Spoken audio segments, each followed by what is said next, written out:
সুপ্রিয় দর্শক মণ্ডলী, আপনাদের সবাইকে আমন্ত্রণ জানাচ্ছি দেশের প্রত্যন্ত অঞ্চলের বেসামরিক মাধ্যমিক বিদ্যালয়ের সুবিধাবঞ্চিত শিক্ষার্থীদের অংশগ্রহণে ব্র্যাক শিক্ষা কর্মসূচির আয়োজনে এটিএন বাংলা, ব্র্যাক ও ডিবেট ফর ডেমোক্রেসি যৌথভাবে আজকের এই বিতর্ক বিকাশ প্রতিযোগিতার কোয়ার্টার ফাইনালের এই অনুষ্ঠান দেখার জন্য আমাদের আজকের এই কোয়ার্টার ফাইনালে যে বিষয় সেটি নির্ধারিত হয়েছে কন্যা শিশুর বিকাশে পরিবারই প্রধান বাধা।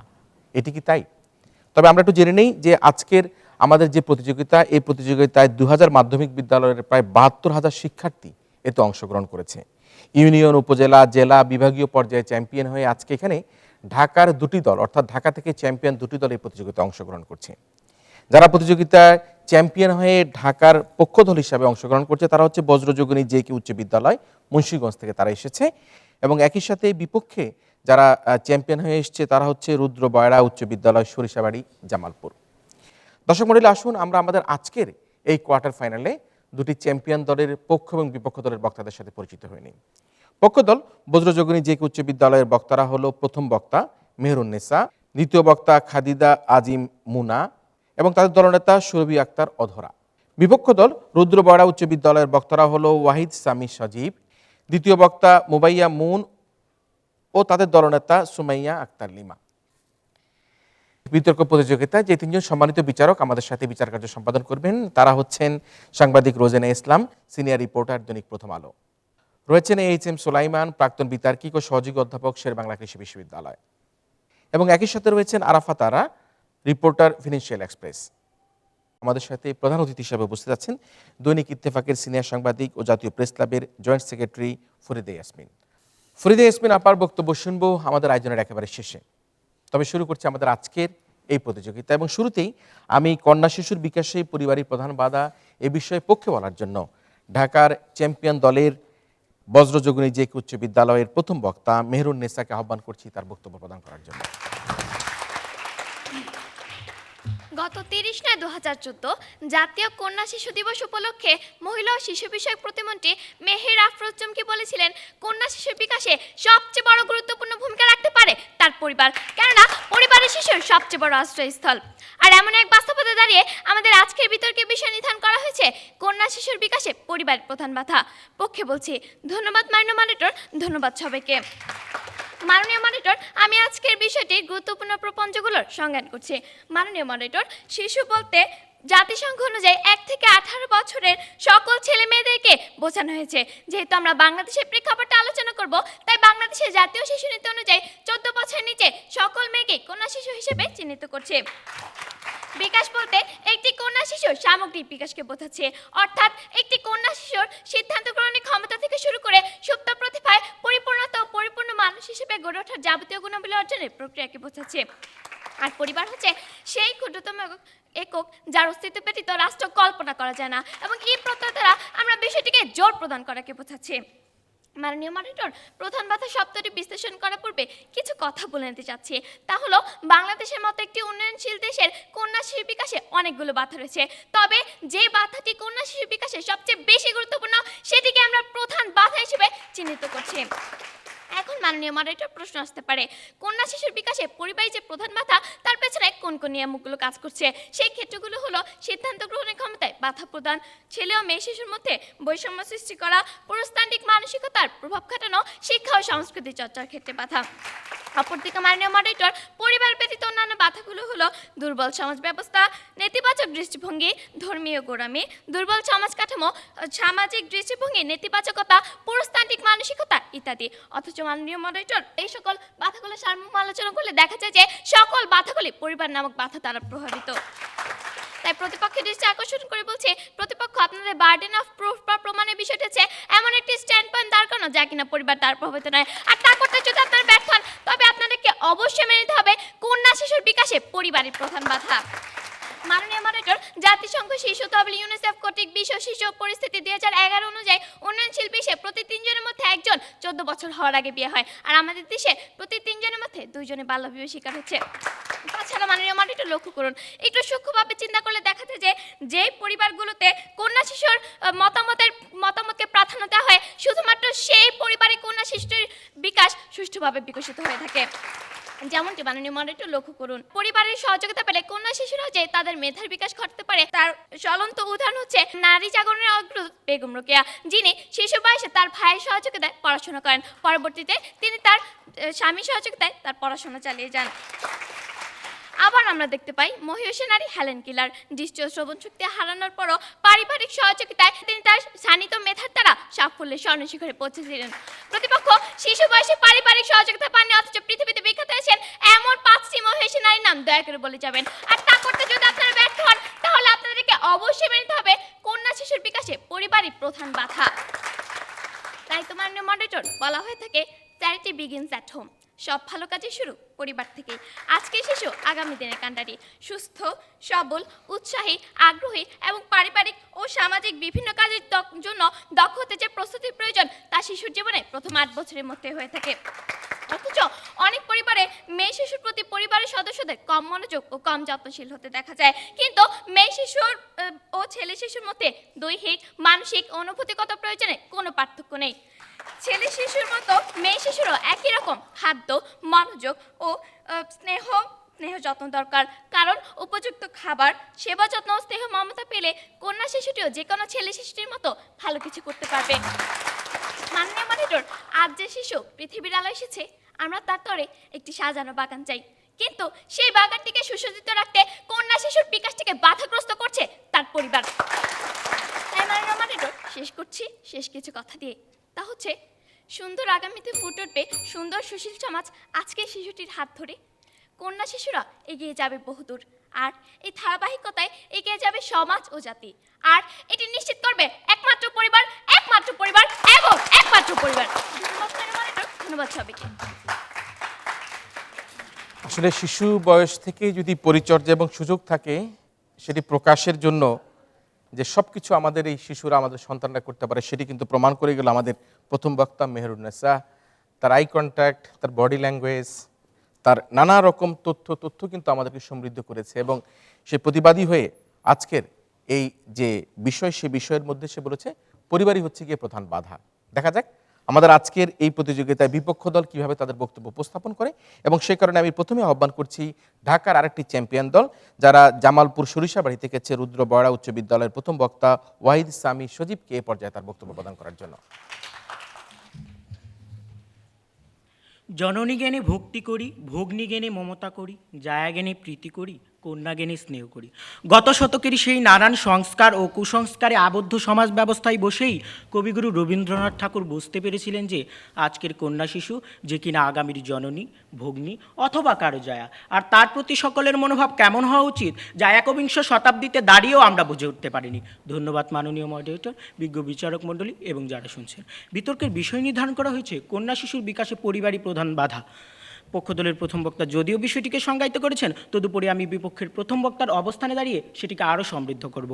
অতঃপর কেন আমরা এই বিষয়টির বিরোধিতা করছি সেটি পরিষ্কার করব। তবে সংজ্ঞায়নে যাওয়ার পূর্বে একটি কথা না বললেই নয়। আর প্রতিপক্ষ বক্তা বলে গেলেন পরিবারই নিজের অন্তর্ভুক্ত কন্যা শিশুর প্রতি বৈষম্যমূলক আচরণ করছে। আমরা মোটেও তো অস্বীকার করছি না, বরং আমরা স্পষ্টভাবে দেখিয়ে যাব একটি পরিবার ঠিক কী কারণে এ ধরনের আচরণগুলো করে থাকে।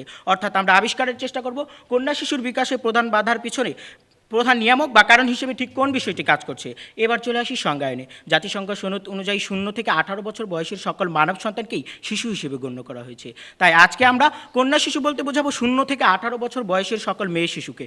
বিকাশ প্রপঞ্চটিকে আমরা আলোচনার সুবিধার্থে 2 ভাগে ভাগ করব, 1 শারীরিক বিকাশ, 2 মানসিক বিকাশ। মাননীয় মডারেটর, আজকের বিতর্কের বিষয়ের অন্তর্ভুক্ত পরিবার শব্দটির সাথে যে ই প্রত্যয়টি রয়েছে সেটির দ্বারা বোঝাচ্ছি একমাত্র প্রধান বাধা বলতে বোঝাচ্ছি মূল প্রতিবন্ধকতাকে। তাহলে সংজ্ঞাটি এক কথায় দাঁড়াচ্ছে 0 থেকে 18 বছর বয়সের সকল মেয়ে শিশুর শারীরিক ও মানসিক দিক থেকে স্বাভাবিকভাবে বেড়ে ওঠার যে প্রক্রিয়া সেটি বাধাগ্রস্ত করার ক্ষেত্রে মূল প্রতিবন্ধকতা হচ্ছে পরিবার। কিন্তু আসলে কি তাই? একটু গভীরভাবে লক্ষ্য করলে দেখব কন্যা শিশুর বিকাশকে গলা টিপে হত্যা করার ক্ষেত্রে পরিবার ব্যবহৃত হচ্ছে কেবল একটি অস্ত্র হিসেবে। আর সেই অস্ত্রের প্রয়োগটি হচ্ছে চলমান সমাজ ব্যবস্থার দ্বারা। মাননীয় মডারেটর, বাংলাদেশের মতো তৃতীয় বিশ্বের দেশগুলোতে রাষ্ট্র ও আইন ব্যবস্থা থেকে শুরু করে পরিবার পর্যন্ত সব কিছুই প্রত্যক্ষ বা পরোক্ষভাবে নিয়ন্ত্রণ করে সমাজ ব্যবস্থা। এখন ঠিক কোন কোন ক্ষেত্রে পরিবার নয় বরং প্রচলিত সমাজ ব্যবস্থায় কন্যা শিশুর বিকাশে প্রধান প্রতিবন্ধকতা হিসেবে কাজ করে সেটির ব্যাখ্যা করছি। 1. অবকাঠামোগত দুর্বলতা, 2. রাষ্ট্রযন্ত্রের উদাসীনতা, 3. অর্থনৈতিক সীমাবদ্ধতা, 4. স্বাস্থ্যজ্ঞানের অভাব, 5. বৈষম্য, 6. নিরাপত্তাহীনতা। লক্ষ্য করুন মাননীয় মডারেটর, অবকাঠামোগত দুর্বলতা বলতে আমরা কি বোঝাচ্ছি?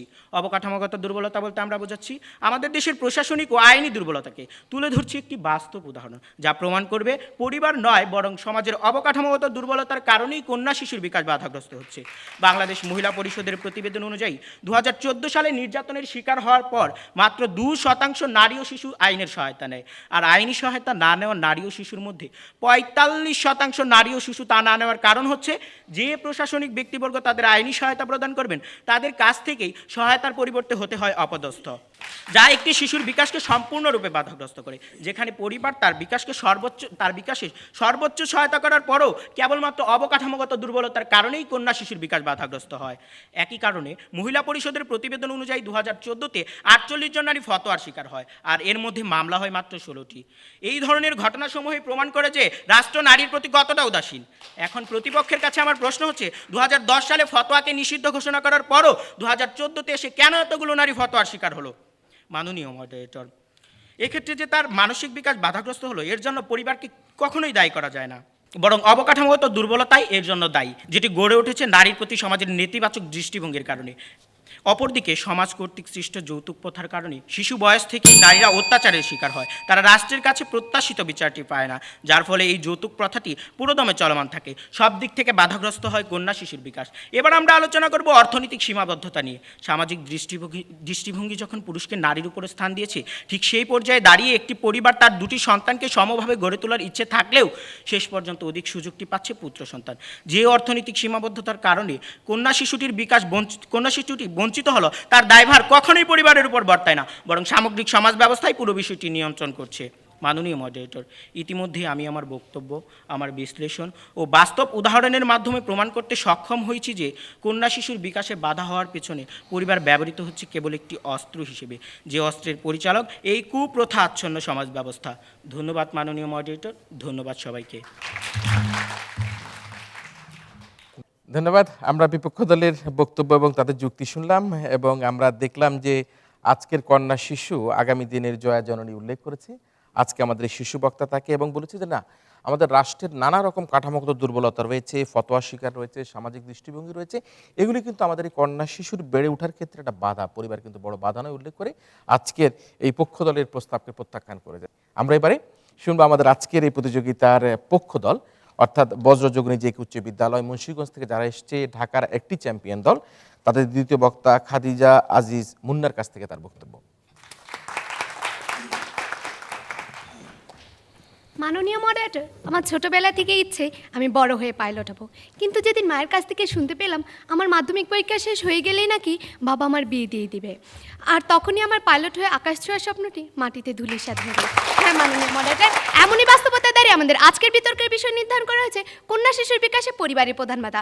পক্ষে বলছি, শুরু করছি বিপক্ষ দলের প্রথম বক্তা যুক্তিখণ্ড দিয়ে। তারা আজকে কন্যা শিশুর বিকাশে প্রধান বাধা হিসাবে সামাজিক দুর্ব্যবস্থার কথা বলে গেলেন, কিন্তু একটু লক্ষ্য করুন, আমার দলের প্রথম বক্তা প্রথমেই বলে গেলেন একটি শিশু পরিবারে জন্মগ্রহণ করে এবং পরিবারে বেড়ে ওঠে, তাই তার বিকাশে সহায়ক বা বাধা হিসেবে পরিবারের প্রথম কিংবা প্রধান ভূমিকা রাখতে পারে। তাই আপনাদের দেখানো কাণ্ডে অর্থাৎ সামাজিক দুর্বলতা কখনোই প্রধান বাধা হতে পারে না, তা বরং আমাদের দেখানো অন্যান্য বাধাগুলির মধ্যে একটি হতে পারে।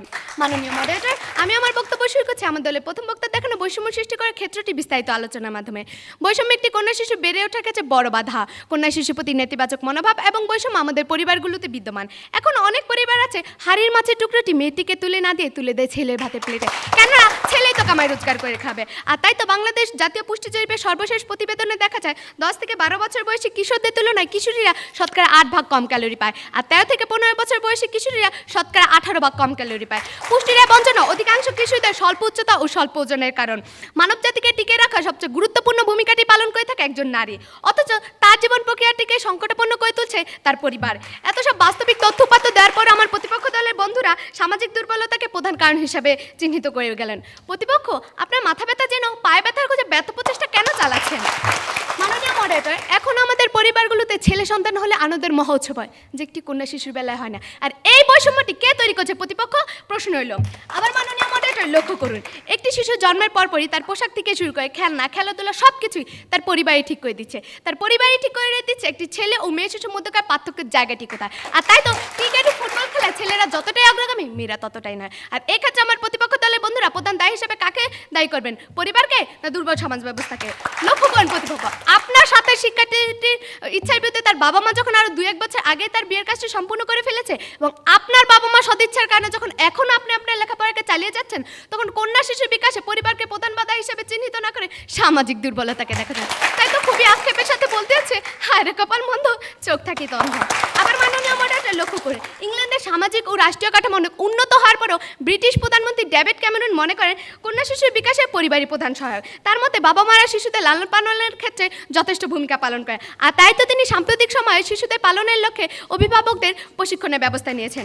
মাননীয় মডারেটর, আবার কোনো দরিদ্র পরিবারের কন্যা শিশুর আর্থিক কারণে কন্যা শিশু লেখাপড়া বন্ধ করতে হলে প্রথমে কন্যা শিশুটির লেখাপড়া বন্ধ করতে হয়। আর এই ক্ষেত্রে এটাই প্রতীয়মান যে পরিবারে কন্যা শিশুর বৈষম্য সৃষ্টি করছে।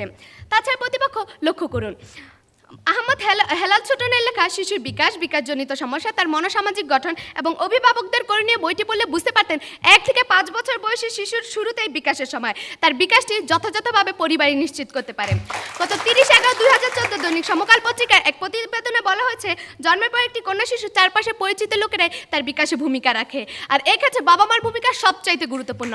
এর প্রধান কারণ হলো বাবা মারা ছেলে সন্তানদের সাথে অনেকটাই সময় কাটান, তাদেরকে নিঃস্বার্থভাবে ভালোবাসেন, তাদেরকে অন্যদের চাইতে ভালোভাবে বুঝতে পারে। তাই কন্যা শিশুর বিকাশটি যদি বাধাগ্রস্ত হয়, তবে এই ক্ষেত্রে পরিবারই প্রধান দায়ী। তাছাড়া মাননীয় মডারেটর, লক্ষ্য করুন, বর্তমান আধুনিক ও শিক্ষিত সমাজ ব্যবস্থায় আমরা কথায় বলি সন্তান ছেলে হোক বা মেয়ে হোক, মানুষ হওয়াটাই আসল কথা। কিন্তু অনেকটা আবিধানিকভাবে মেনে নিলেও মনে মনে ঠিকই আসে কই, সন্তানটি যদি ছেলে হতো। মাননীয় মডারেটর, একটি কন্যা শিশু হওয়ার ক্ষেত্রে একজন নারীর কোনো ভূমিকাই নেই। এই প্রমাণিত সত্যটি একটি শিক্ষিত পুরুষ জানার পরও অনেক ক্ষেত্রে দায়ভারটি চাপিয়ে দেয় একজন নারীর উপরে। ফলে আমাদের বাংলাদেশে হাজার হাজার নারী কন্যা শিশু জন্ম দেওয়ার অভিযোগে শারীরিক ও মানসিক নির্যাতনের শিকার হন। আর এই ক্ষেত্রে ভারতীয় কবি পাওনি মাথুরের কবিতার একটি লাইন উল্লেখ করা যেতে পারে, she was the keeper of the house but the house was not her keeper. মাননীয় মডারেটর, বাংলাদেশে বড় বড় শহরগুলোতে অনেক কন্যা শিশু গৃহকর্মী হিসাবে কাজ করে থাকে। এই সকল কন্যা শিশু যে পরিবারগুলোতে গৃহশ্রম দেয়, সেই পরিবারগুলো থেকে তারা প্রতিনিয়ত শারীরিক ও মানসিক নির্যাতনের শিকার হচ্ছে। গ্রাম থেকে আসা আসমা মিলির মতো হাজারো কন্যা শিশুর বোবা কান্নায় ভারী হয় ঢাকা শহরের বাতাস। আর এই অসহায় কন্যা শিশুটিকে নির্যাতন করে ফেলে দেওয়া হয় ডাস্টবিনের পাশে কিংবা নির্জন কোনো জায়গায়। তাই মাননীয় মডারেটর, শহরের যান্ত্রিক পরিবেশে উচ্চপদস্থ কর্মকর্তাটির বাসায় যখন এই পরিস্থিতি, তখন আমার প্রতিপক্ষ দলের বন্ধুরা কন্যা শিশুর বিকাশে প্রধান বাধা হিসেবে পরিবারকে না ভেবে অন্য কোনো বাধাকে ভাবতে পারছেন কি? তাই মাননীয় মডারেটর, শেষ কিছু কথা দিয়ে, আর তা হচ্ছে একটি কন্যা শিশু শুধুই শিশু নয়, তিনি একজন মা। আর একজন মা মানে একটি প্রতিষ্ঠান। আর এই বোধটি যখন আমরা পরিবারের প্রতিটি সদস্যের মধ্যে জাগ্রত করতে পারবো, শুধুমাত্র তখনই একটি কন্যা শিশুর বিকাশে যথাযথভাবে ঘটানো সম্ভব হবে। ধন্যবাদ মাননীয় মডারেটর, ধন্যবাদ সবাইকে। আমরা খাদিজা আজিজ মুনাকে দেখলাম, সে বলল যে আমরা দেখতে পাই আমাদের নারীরা হাউস কিপার, কিন্তু হাউস তার কিপারের দায়িত্ব বহন করে না। কিন্তু না, কিছুটা খাদিজা পরিবর্তন এসছে। আমাদের সংসারের সব কিছু কিন্তু এখন আমাদের মায়েরাই করে, বাবার সমস্ত কিছু কিন্তু মা মেনটেন করে। আমরা দেখা যাক আমাদের বিপক্ষ দল সেটা কিভাবে করে। তবে ফিরে আসছি আবারও এই প্রতিযোগিতার বিপক্ষ দলের দিকে, আহ্বান করছি দ্বিতীয় বক্তা মুবাইয়া মুন রুদ্র বয়রা উচ্চ বিদ্যালয় থেকে আগত, তার বক্তব্য উপস্থাপন করার জন্য। ধন্যবাদ মাননীয় মডারেটর আমাকে সুযোগ প্রদানের জন্য। আমাদের আজকের বিতর্কের বিষয় কন্যা শিশুর বিকাশে পরিবারের প্রধান বাধা। প্রতিপক্ষ দলের প্রথম বক্তা বলে গেলেন বর্তমানে শিশুদের 14 বছর বিয়ে দেওয়া হচ্ছে, কিন্তু প্রতিপক্ষ শিশুদের 14 বছর বয়সে বিয়ে দেওয়ার কারণ হচ্ছে নারীর প্রতি সমাজের নেতিবাচক দৃষ্টিভঙ্গি, যা আপনারা বুঝতে পারছেন না। আমার প্রতিপক্ষ দলের বক্তারা আরও বলে গেলেন, চ্যারিটি বিগিনস অ্যাট হোম। পৃথিবীর যত কল্যাণকার কাজ রয়েছে সেটির শুরু ঘর থেকেই। মাননীয় মডারেটর, এ থেকে প্রমাণিত হয় যে পরিবার সবসময় তার সন্তানের ভালো চায়, কখনো সে তার সন্তানের খারাপ চায় না, এমনকি তার শারীরিক ও মানসিক বিকাশ বাধাগ্রস্ত করতে চায় না।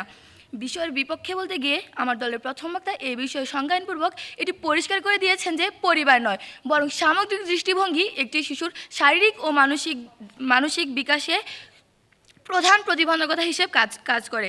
তিনি 6টি ক্ষেত্রের কথা উল্লেখ করেছেন, যেখানে অবকাঠামোগত দুর্বলতা ও অর্থনৈতিক সীমাবদ্ধতা ক্ষেত্র দুটিকে ব্যাখ্যাও করেছেন। বিপক্ষে দ্বিতীয় বক্তা হিসেবে আমি প্রথমেই বিশ্লেষণ করব রাষ্ট্রযন্ত্রের উদাসীনতা বিষয়টিকে। সমাজের মানুষগুলোই রাষ্ট্রযন্ত্রের অংশ হিসেবে কাজ করে। পুরুষতান্ত্রিক সমাজ ব্যবস্থা হওয়ার কারণে রাষ্ট্রদায় হয়ে ওঠে পুরুষতান্ত্রিক। তাই কন্যা শিশু তথা নারীর অধিকার রক্ষায় প্রণীত আইনসমূহ হয় না তেমন শক্তিশালী, কিন্তু কেন প্রতিপক্ষ কিংবা তা হলেও চোখে পড়ে না সে আইনের সুষ্ঠু বাস্তবায়ন। যেমন বাল্যবিবাহ নিরোধ আইন 2014 অনুযায়ী মেয়েদের বিয়ের বয়স 18 বছর রাখা হয়েছে, তবে বাবা মা চাইলে বিয়ে 16 বছর হতে পারে, যে 16 বছর বয়সকে আমরা কন্যা শিশু হিসেবে গণ্য করছি। অপরদিকে যদি কেউ এই আইনটি অমান্য করে তবে তার শাস্তি হচ্ছে মাত্র 2 বছর বিনাশ্রম কারাদণ্ড ও 50,000 টাকা জরিমানা। একটু লক্ষ্য করলে দেখব বাল্যবিবাহের বর্তমান হার ইউনিসেফের তথ্য অনুযায়ী 64%, যা এশিয়ার মধ্যে সর্বোচ্চ। ওই সকল ত্রুটিপূর্ণ দুর্বল আইনের কারণে মানুষ প্রতিনিয়ত উৎসাহিত হচ্ছে বাল্যবিবাহের প্রতি, যা কন্যা শিশুর মানসিক ও শারীরিক বিকাশের পথে একটি অন্যতম প্রধান বাধা। একদিকে এটি কন্যা দায়গ্রস্ত অসচেতন দরিদ্র পরিবারকে উৎসাহিত করছে বাল্যবিবাহে, পাশাপাশি স্পষ্টভাবে ফুটে উঠেছে কন্যা শিশুর প্রতি রাষ্ট্র কাঠামোর উদাসীনতার এক চরম চিত্র। সেই সাথে 1966 সালে জাতিসংঘের সাধারণ পরিষদ কর্তৃক সম্পাদিত ICESCR অনুযায়ী সর্বাবস্থায় ছেলে ও মেয়েকে সমভাবে মূল্যায়ন করার কথা বলা হয়েছে, যদিও বাংলাদেশ এতে স্বাক্ষর করেছে। এমনকি দেশটির সংবিধানের 28 নং অনুচ্ছেদের 2য় অংশেও বলা হয়েছে রাষ্ট্র ও গণজীবনের সর্বস্তরে নারী ও পুরুষের সমান অধিকার লাভ করারও সুযোগ রয়েছে।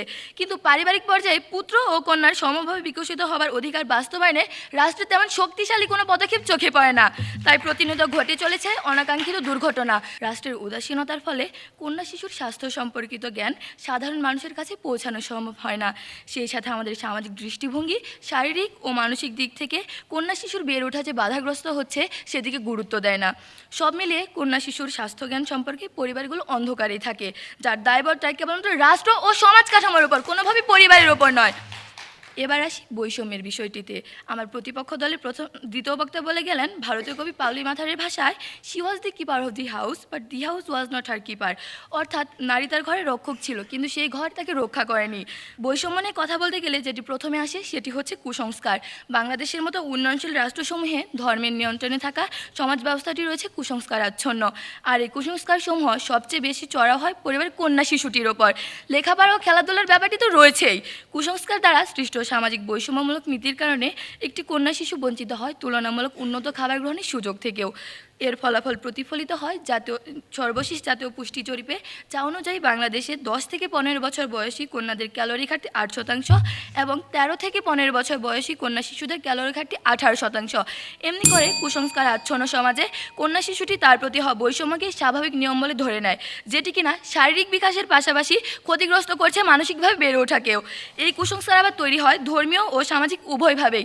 যেমন ধর্মের নিয়ম অনুসারে পর্দা প্রথা রক্ষার্থে কন্যা শিশুদের চলাফেরা বাধাগ্রস্ত করা হয়। বর্তমান তরুণ প্রজন্মের বেশিরভাগই শিক্ষার আলো পেলেও তাদের আগের প্রজন্মে যারা রয়েছেন তাদের অনেকেই সেই আলো থেকে বঞ্চিত, যার ফলে মসজিদের মাওলানা থেকে শুরু করে অন্যান্য ধর্মের পুরোহিতদের প্রদর্শিত পরকাল সম্পর্কিত ভয় ভিত্তিতে তারা থাকে তটস্থ, যার ফলে সেই পুরোহিতদের তৈরি নিয়ম নীতির বেড়াজালে সমাজের সকল কন্যা শিশুর সকল ধরনের বিকাশ বাধাগ্রস্ত হয়। যদিও কাজটি করছে পরিবার, কিন্তু এর পেছনে প্রধান কারণ হিসেবে কাজ করছে সমাজে প্রচলিত কুসংস্কার সমূহ। আবার ধর্মের বাইরেও সমাজ কুসংস্কার সৃষ্টি করতে পারে। উদাহরণ হিসেবে আমরা বয়সন্ধিকালে কন্যা শিশুদের গৃহবন্দী করে রাখার কথাটি উল্লেখ করতে পারি। পুরুষতান্ত্রিক সমাজ কাঠামোর ফলেও কন্যা শিশুরা বঞ্চিত হয় নানাভাবে। বিয়ের পর মেয়ে চলে যাবে পরের বাড়ি, যে ব্যাপারটি সে মেয়েটিকে শিক্ষিত করে গড়ে তুলতে বা তাকে প্রতিষ্ঠিত করার ক্ষেত্রে পরিবারকে উৎসাহিত করে। এ ধরনের কারণে প্রাথমিক পর্যায়ে ছাত্রীদের স্কুলে ভর্তির হার সরকারি হিসেব মতো শতভাগ হলেও মাধ্যমিক পর্যায়ে গিয়ে ঝরে পড়ছে 27%, যা ছাত্রদের ঝরে পড়ার সংখ্যা দ্বিগুণ। প্রতিপক্ষ এরপরও যদি বলেন কন্যা শিশুর বিকাশে পরিবারই প্রধান বাধা, তাহলে তো আপনাদের উদ্দেশ্যে বলতেই হয়, জলে নামিব সাঁতার কাটিব চুল ভিজাইব না, দেখিব শুনিব সকলই বুঝিব স্বীকার করিব না। ধন্যবাদ মাননীয় মডারেটর, ধন্যবাদ সবাইকে। ধন্যবাদ বিপক্ষ দলের দ্বিতীয় বক্তা মুবাইয়া মনকে। আমরা দেখছি ব্র্যাক আয়োজিত কন্যা শিশুর বিকাশে পরিবার বাধা এই শীর্ষক বিতর্ক প্রতিযোগিতার কোয়ার্টার ফাইনাল। ঢাকার 2টি চ্যাম্পিয়ন দল এখানে অংশগ্রহণ করছে। এবারে আমরা আহ্বান করব প্রতিযোগিতার পক্ষ দল বজুযোগিনী জেকে উচ্চ বিদ্যালয় মুন্সিগঞ্জ থেকে আগত দলের দলনেতা সুরভি আক্তার অধরাকে তার বক্তব্য প্রদান করার জন্য। মাননীয় মডারেটর, আমি আমি মুগ্ধ হয়েছি আমার প্রতিপক্ষের চিন্তার প্রসারণের দেখে, কিন্তু সেই সাথে আমি শঙ্কিত তাদের চিন্তার ফলাফলটি দেখে। কেননা তারা বুঝতে পেরেছেন কন্যা শিশুর বিকাশটি বাধাগ্রস্ত হচ্ছে, কিন্তু সেই সাথে তারা ব্যর্থ হয়েছেন এর পেছনে দায়ী প্রধান কারণটি নির্ণয় করতে। আর তাদের ব্যর্থতার জায়গাটি ধরিয়ে দেবার সুযোগ প্রদানের জন্য মাননীয় মডারেটর আপনাকে অসংখ্য ধন্যবাদ, এবং সেই সাথে ধন্যবাদ বিজ্ঞ বিচারক মণ্ডলী সহ উপস্থিত সবাইকে। মাননীয় মডারেটর, আমাদের আজকের বিতর্কের বিষয় নির্ধারণ করা হয়েছে কন্যা শিশুর বিকাশে পরিবারই প্রধান বাধা। পক্ষে বলছি। মাননীয় মডারেটর, শুরু করছি বিপক্ষ দলের দ্বিতীয় বক্তার যুক্তি খণ্ডন দিয়ে। তিনি বলে গেছেন যে পরিবার কন্যা শিশুর বিকাশটি বাধাগ্রস্ত করছে না, কিন্তু তারা যে কারণ দেখাচ্ছেন তা আমাদের দেখানো কারণগুলোর মধ্যে একটি। তাই প্রতিপক্ষ শাক দিয়ে যেমন মাছ ঢাকা যায় না, ঠিক তেমনি কন্যা শিশুর বিকাশে পরিবারই যে প্রধান বাধা তা অস্বীকার করার কোনো উপায় নেই। মাননীয় মডারেটর, লক্ষ্য করুন, শিশু শব্দটি শুনলেই হৃদয়ে নিবৃতে ভালোবাসা আর স্নেহের ঢেউ উত্তোলিত হয়, যা অকৃত্রিম ও মধুর। আর এই মধুরতার জায়গাটি নির্ভরযোগ্য স্থানটি হচ্ছে পরিবার।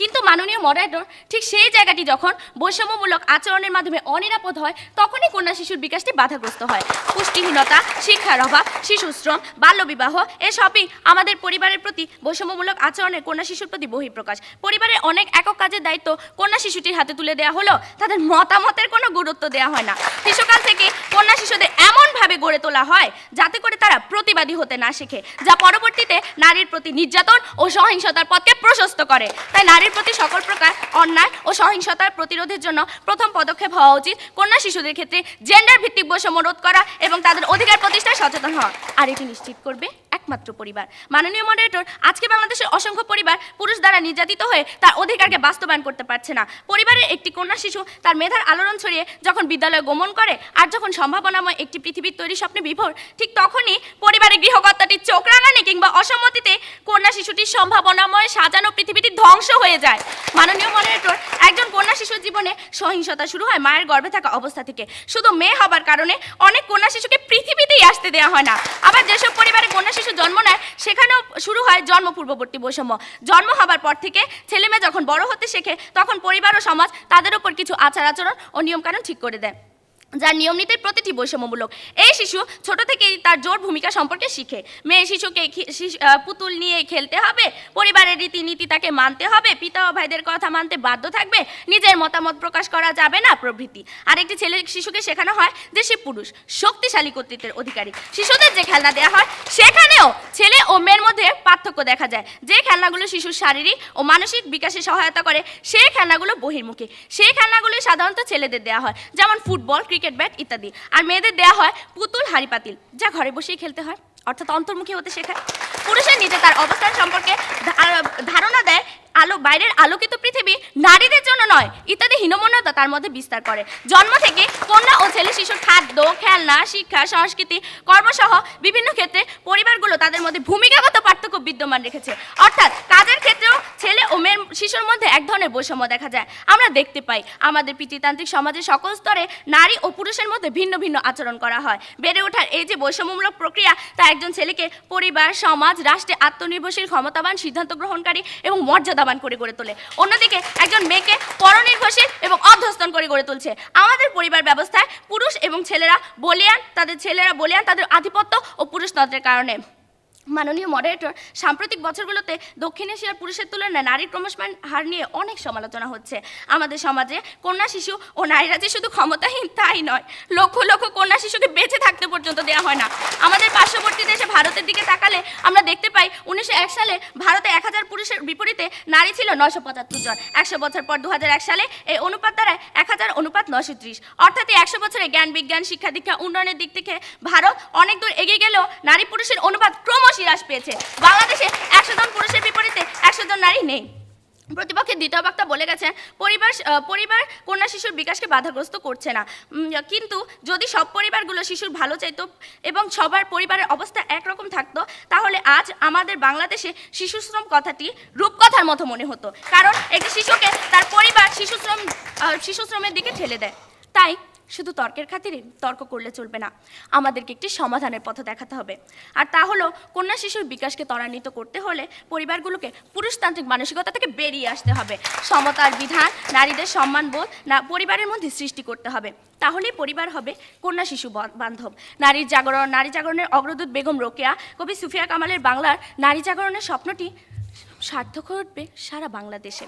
পরিশেষে শুধুই একটি কথা বলতে চাই, আমি কন্যা শিশু, আমি পৃথিবীর সুন্দর না ফোটা গোলাপ, তাই আমাকে নিয়েই হোক সব কথা সব কাজ। ধন্যবাদ মাননীয় মডারেটর, ধন্যবাদ সবাই।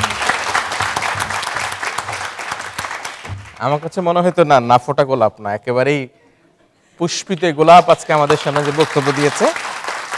আমরা ধন্যবাদ জানাই। পুতুল নিয়ে খেলতে চায় না, নিশ্চয়ই তুমি বড় হয়ে পাইলট হবে এবং আমরা এই ব্র্যাকের পক্ষ থেকে তোমাকে একদিন সম্বর্ধনা দিব, তুমি যেদিন প্লেন চালাবে তোমাকে। আমরা শুনছিলাম বক্তব্য সুরভি আক্তার অধরার কাছ থেকে। আমরা শুনবো আমাদের আজকের এই প্রতিযোগিতার বিপক্ষ দল রুদ্রবয়রা উচ্চ বিদ্যালয়ে, তারাও চ্যাম্পিয়ন হয়ে এসেছে ঢাকা বিভাগ থেকে। তাদের দলনেতা সুমাইয়া আক্তার লিমার কাছ থেকে তার বক্তব্য। প্রতিপক্ষ দলের তৃতীয় বক্তাকে ধন্যবাদ জেন্ডার বৈষম্যকে দূর করার কথা স্বীকার করার জন্য। প্রতিপক্ষ, জেন্ডার বৈষম্যকে দূর করতে আমাদের প্রথমে সমাজকে সচেতন করতে হবে।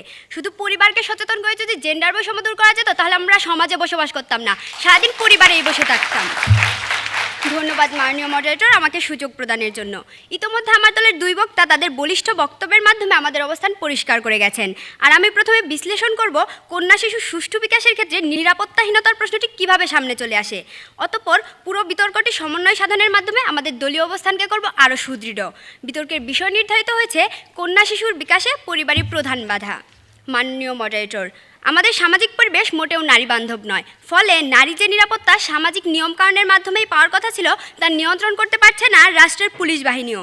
ইফটিজিংয়ের উপর সর্বশেষ যে জরিপটি পাওয়া যায় সেটি বলছে শুধু 2010 সালে ইফটিজিংয়ের কারণে 22 জন তরুণী আত্মহত্যা করে। জরিপটি আরও বলছে দেশের 65 থেকে 70% ইফটিজিংয়ের ঘটনা ঘটে শিক্ষা প্রতিষ্ঠানের আশেপাশে। স্বয়ং শিক্ষামন্ত্রী নুরুল ইসলাম নাহিদ বলেছেন বর্তমানে কোনো নারী রাস্তা ও কর্মস্থলে নিরাপদ নয়। এত গেলে একটি কন্যা শিশু শিক্ষা প্রতিষ্ঠানে যাওয়া আসার পথে কী ধরনের পরিবেশ পরিস্থিতির মুখোমুখি হতে হয় সে বিষয়টি। কিন্তু শিক্ষা প্রতিষ্ঠানের অভ্যন্তরে যে শিক্ষকদের কাছে তারা শিক্ষা গ্রহণ করবে তাদের মাঝে ভিকারুন্নেসা স্কুলের পরিমল জয়ধর কিংবা কুষ্টিয়ার পান্না মাস্টারের মতো কতিপয় অমানুষ অন্তর্ভুক্ত। পরিমল বা পান্না মাস্টার হয়তো বিচারের সম্মুখীন হয়েছে, কিন্তু সমগ্র দেশে এমন হাজারো পরিমল পান্না তাদের কুৎসিত কর্মগুলো সাধন করে যাচ্ছে, যা থেকে যাচ্ছে আমাদের অগোচরেই। কারণ নারীর নির্যাতিত হবার ঘটনা প্রকাশ করার উপর রয়েছে সমাজের অঘোষিত নিষেধাজ্ঞা। এই যখন শিক্ষা গ্রহণের ক্ষেত্রে একটি শিশুর নিরাপত্তা ব্যবস্থার সার্বিক পরিস্থিতি, তখন তার পরিবারের পক্ষে স্বাভাবিকভাবেই তাকে শিক্ষিত করে তুলতে উৎসাহিত হওয়া সম্ভব নয়। আর এটিই প্রমাণ করে যে পরিবার হচ্ছে কেবলমাত্র একটি অস্ত্র, আর আমাদের সমাজ কাঠামো হচ্ছে সেই অস্ত্রের পরিচালক। মাননীয় মডারেটর, সমাজ ব্যবস্থায় তো ভয়াবহ রূপ ধারণ করেছে যে নারী বা কন্যা